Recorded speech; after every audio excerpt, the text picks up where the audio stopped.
कोलकाता ठंडी हवा के नीचे सोया हुआ था। एक अकेला स्ट्रीट लैंप टिमटिमा रहा था। खाली सड़क पर लंबी परछाई बना रहा था। अपने आलीशान घर के अंदर रघु फायरप्लेस की गर्मी के बावजूद कांप रहा था। वो एक कामयाब बिजनेसमैन था, जिंदगी की अच्छी चीजों का आदी, लेकिन आज रात बेचैनी उसे कफन की तरह लिपटी हुई थी। एक चरमराहट ने सन्नाटा तोड़ा, उसे चौंका दिया। वो मुड़ा, उसका दिल जोर से धड़क रहा था, लेकिन वो सिर्फ हवा थी जो खिड़कियों को हिला रही थी।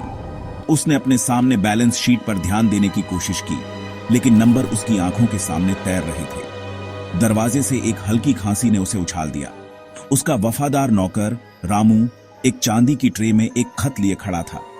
लिफाफा सादा था, बिना किसी पते के, सिर्फ उसका नाम सुंदर लिखावट में लिखा था। रघु की उंगलियां कांप गईं जब उसने खत लिया। उसके दिल में एक अनहोनी का डर समा गया। वो जानता था, एक ठंडी निश्चितता के साथ, कि उसकी जिंदगी बदलने वाली थी। खत छोटा था, उसका संदेश अपनी सादगी में कठोर। भूतकाल के पास पकड़ने का एक तरीका है, इसमें लिखा था। लेकिन ये वो तस्वीर थी जो लिफाफे से निकली, जिसने रघु को झकझोर कर रख दिया। इसमें दो बच्चे मुश्किल से 5 साल के हाथ में हाथ डाले खड़े थे। रघु ने तुरंत तस्वीर में अपने छोटे रूप को पहचान लिया, लेकिन दूसरा बच्चा, शरारती आंखों और दांतों के बीच गैप वाला एक लड़का, एक अजनबी था। ये लड़का कौन था जो इतना जाना पहचाना लग रहा था, फिर भी इतना अनजान? खत ने कोई जवाब नहीं दिया। एक गूढ़ लाइन के साथ खत्म हुआ, अपने जन्म के शहर में सच्चाई खोजो, जहां ये सब शुरू हुआ था। ये शब्द रघु को किसी शारीरिक प्रहार की तरह लगे। वो हमेशा खुद को इकलौता बच्चा मानता था।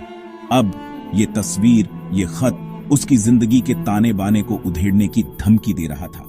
उसका अतीत ध्यान से उसकी यादों के कोनों में दबा हुआ सुनने की मांग कर रहा था। उसके जन्म का शहर दिल्ली था, एक ऐसी जगह जहां वो दशकों से नहीं गया था। जैसे ही वो ट्रेन से उतरा, यादें वापस आ गईं, मीठी और दुखद का मिश्रण। वो सीधे खत में बताए गए पते पर गया। पुरानी दिल्ली में एक पुराना फैला हुआ घर, दयालु आंखों वाली एक बूढ़ी औरत ने उसका स्वागत किया। तुम रघु होगे, उसने कहा। उसकी आवाज कमजोर लेकिन दृढ़। मैं तुम्हारा इंतजार कर रही थी। वो शांति मौसी थी, उसने बताया, उनकी पुरानी नानी। और फोटो में जो लड़का था वो आर्यन था, उसका बड़ा भाई, उसका भाई। ये शब्द उसके कानों में गूंज उठे। शांति मौसी ने उसे एक ऐसी कहानी सुनाई जिसने उसकी दुनिया को हिलाकर रख दिया। उसके पिता, एक प्रसिद्ध वैज्ञानिक, एक जबरदस्त आविष्कार पर काम कर रहे थे, एक ऐसी खोज जो दुनिया को बदल सकती थी। लेकिन ताकतवर दुश्मन उसके काम से खतरा महसूस करके दोनों भाइयों को अलग कर दिया, आर्यन को छिपने के लिए भेज दिया। रघु स्तब्ध होकर सुनता रहा, जैसे जैसे उसकी जिंदगी उसके चारों ओर बिखर रही थी।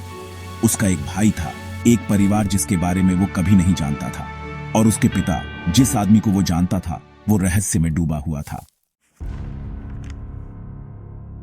उसके पिता के बारे में सच्चाई एक भूली हुई कहानी की तरह सामने आई। उसने अपने पिता के गुप्त शोध के बारे में सीखा, एक प्रोजेक्ट जिसका कोडनेम प्रोजेक्ट उड़ान था, जिसने असीमित स्वच्छ ऊर्जा का वादा किया था। वो दुश्मन जिन्होंने उन्हें अलग किया था, वो अभी भी बाहर थे, उसके पिता के शोध के लापता हिस्से की तलाश में। एक छिपी हुई फाइल जिसके बारे में माना जाता है कि उसमें प्रोजेक्ट उड़ान को पूरा करने की कुंजी है। दुश्मन परछाई में छिपे हुए थे, उनके चेहरे छिपे हुए थे, उनके इरादे अस्पष्ट थे। रघु उन पर उनकी नजरें महसूस कर सकता था। उनकी उपस्थिति एक निरंतर खतरा थी। उसने महसूस किया कि उसकी जिंदगी और अब आर्यन की जिंदगी खतरे में है। उसे आर्यन को ढूंढना था, उसकी रक्षा करनी थी, और अपने पिता की विरासत के बारे में सच्चाई का पता लगाना था। अपने भाई की तलाश छिपी हुई फाइल की खोज के साथ जुड़ गई। अनदेखे दुश्मनों के खिलाफ चूहे बिल्ली का एक खतरनाक खेल। अपने पिता द्वारा छोड़े गए गुप्त सुरागों का पीछा करते हुए रघु एक खतरनाक यात्रा पर निकल पड़ा। प्राचीन मंदिर, भूले हुए पुस्तकालय और गुप्त प्रयोगशालाएं उसके शिकारगाह बन गए। वो अपने दुश्मनों की उपस्थिति महसूस कर सकता था। हमेशा एक कदम पीछे, उनके इरादे और भी भयावह होते जा रहे थे। एक शाम जयपुर की एक धूल भरी पुरानी किताबों की दुकान में वो आखिरकार आर्यन से आमने सामने आ गया। समय ने उसके भाई के चेहरे को बदल दिया था। उसके चेहरे पर कठिनाई की रेखाएं उकेर दी थीं, लेकिन उसकी आंखों में अभी भी वही शरारती चमक थी। उनका पुनर्मिलन एक मीठा कड़वा मामला था। जिस खतरे में वे थे उसके ज्ञान से कम। वे फाइल चाहते हैं, आर्यन ने कहा, उसकी आवाज धीमी। जरूरी। उनका मानना है कि वो हमारे पास है। रघु जानता था कि वे समय के खिलाफ दौड़ रहे हैं। उसने अपने भाई को पा लिया था, लेकिन उनकी परीक्षा अभी खत्म नहीं हुई थी। छिपी हुई फाइल की खोज उनके पिता की विरासत के लिए अभी शुरू हुई थी, और कहीं परछाई में उनके दुश्मन देख रहे थे, उनके गलती करने का इंतजार कर रहे थे।